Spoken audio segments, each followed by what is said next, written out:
Hello, my loves, and welcome back to my channel. It's been a while. We've moved. We're in a new home, new space, new vibes, new energy, new chapter. I'm so excited to be back. In the time that I've been away, I have discovered that I enjoy writing on Substack.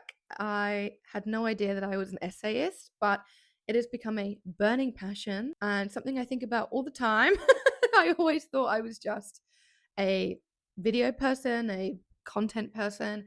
And actually, it turns out that I'm a writer. That is my evergreen skill. I was really surprised. Some of my pieces have done really, really well. I'm mainly writing about being a woman, the things that sort of plague us around being a woman.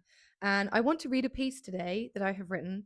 I have my iPad here with the piece, and apparently, you can actually print them off of Substack in a newspaper format, which I need to work out how to do. I wanted to start reading out my pieces almost in like a podcast format. So don't feel like you have to sit here and watch the screen. You can just put this on in the background and crack on with what you're doing. On Substack, Jasmine 111.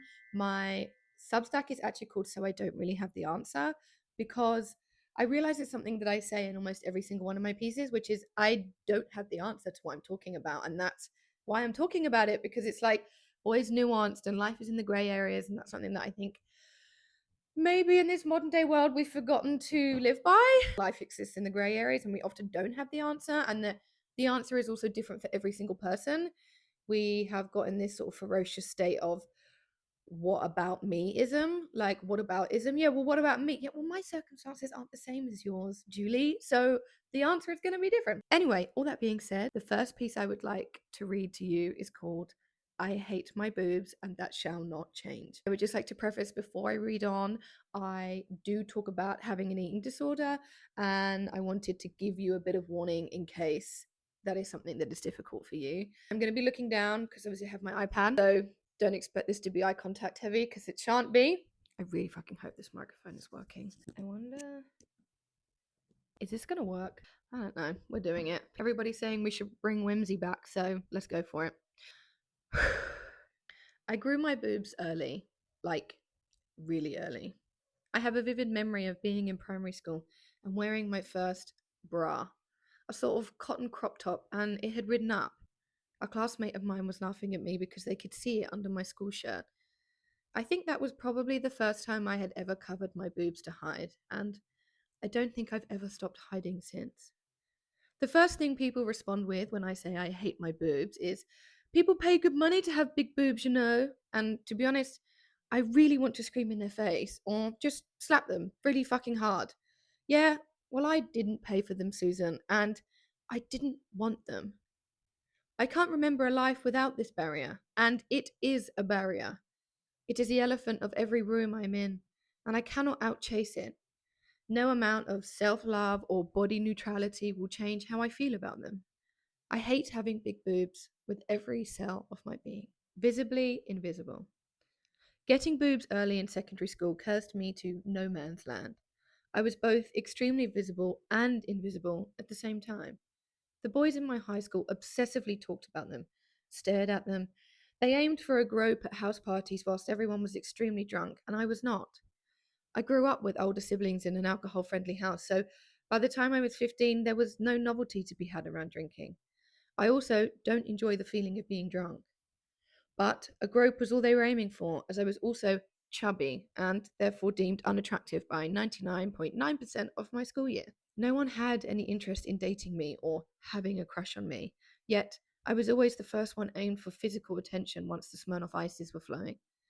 These were my first lessons in how men see women as objects, and objects only, objects for their own pleasure, their one-sided missions. My one physical asset that I cannot control was deemed my only worthy point of interest. It's a shame, really, considering I'm incredibly witty with a great taste in music, but boys don't like it when girls are cooler than them, which is most of the time, by the way. Also, I use the term chubby lightly here, as even though I was bullied for being fat, when I recently looked back at old photos, I saw a healthy child. I talk about it in this piece if you wish to read. The girls were equally hands-on. I remember going through a phase around year 9 where people kept asking me if they could touch them. Yes, you read that right. In PE changing rooms, in form rooms before the day started at those dreaded house parties, people wanted to feel my boobs like I was a circus act. with an enormous growth, that if they didn't ask me right now, they might never touch boobs again. I felt hideous, embarrassed, violated, lampooned, and completely unsexy, which is odd considering they're deemed a sexual item. On various school trips, my bra would end up on someone's head. I would dread if there was ever a swimming excursion on a school trip, as I knew all the attention would be on my boobs. During PE, I would hide in the showers to change into my sports bra whilst everyone else remained outside chatting, able to just slip into their polo shirt. At sleepovers, I would keep my bra on until the last moment and slip it off until everyone else had gone to sleep, getting up early to put it back on before everyone woke up. My own secret schedule. I am both too visible and invisible. It is an odd place to exist in this chasm when you're a developing teenager. I was too fat to be one of the cool girls, too big chested to buy clothes in my own age range, too chubby for anyone to have a crush on me, chest too big to casually run around the school field on lunch break, too adult a body for high school but too young for the real world, both extremely visible and wholly ignored at the same time. I spent a lot of my GCSE period studying from home due to complications with appendicitis, and I was in a very long recovery. Honestly, it was bliss. Painful, yes, but sweet relief. I thrived not being in the school environment. My grades shot up. I reset a lot of my exams from the previous year to improve my grades, and I loved being at home. Partly because I was bullied at secondary school, and this was a way to avoid that. And I can't deny that part of this was also due to being able to hide my body, to not have to be in school uniform every day, to not have to feel out of place as the chubby, big chested caricature next to all the cool, skinny girls. I left school as soon as I could. I went to college at 16 to do musical theatre. Despite getting great academic grades and the anxiety of those around me for choosing the arts, the college I went to was also a university. Suddenly, I was around people who looked like me, acted like me, and didn't care about my chest as much. During this time, I developed an eating disorder and became dangerously thin, but my boobs still remained. Only to a small degree, but they were there. My heart recently cracked in two when a friend of mine saw these ED photos and said, "Wow, your boobs are still big even when you're that skinny. They're still out of proportion to your body." And I wanted to curl up into a ball and die. Because they don't. They actually look small for once, and I was also not far from having a heart attack during that time because my body was so undernourished and under stress in my desperate need to take up less space. All I ever wanted was to take up less space. All that suffering, all that hunger, all that pain, and yet still, my boobs were the first thing mentioned. The word big thrown around like it doesn't cut me 1,000 times over with every mention. We're getting deep here, gals. Woo! I recovered from my ED over the next 10 years, as much as one can. I don't think an ED ever leaves you, truly. And with that, my boobs have slowly increased in size to become unmanageable again. I'm turning 30 in a matter of weeks, and I'm trying to lose weight. Not only because I want to, but because I've realized I want breast reduction surgery. The last few years have been one of extreme growth, change, challenge, and high stress. This high stress and a diagnosis of SIBO means I have gained a lot of weight and subsequently still hate my body, mostly because my boobs have gotten a lot bigger and it makes the day to day existence in my skin unbearable. I've worked through a lot of body positivity and body neutrality. I write about the internal struggle of wanting to exist in a different body here if you wish to read. And there comes a point where you just have to accept you feel the way you feel, and you can't out body positivity that. I find a lot of modern day self help and mindset teachings are about convincing yourself to feel something different than you actually do. That your thoughts and feelings, they're not real. You just feel like shit because you haven't mastered them yet, you idiot. And I do believe this to a degree. I believe you can manifest anything you want by being delusional enough and changing the thoughts you repeat to yourself on a daily basis. But that being said, sometimes we can't out self help the way that we feel deep down. This is something I've had to come to terms with in deciding to lose weight again. That there is no more self love to generate, no more body neutrality to find, no more inner work to be done. I just wanted to lose weight, and that's fine. And I need to stop gaslighting myself into thinking I will ever believe something different. This is how I feel, and maybe it's actually just not that deep. The same goes for my boobs.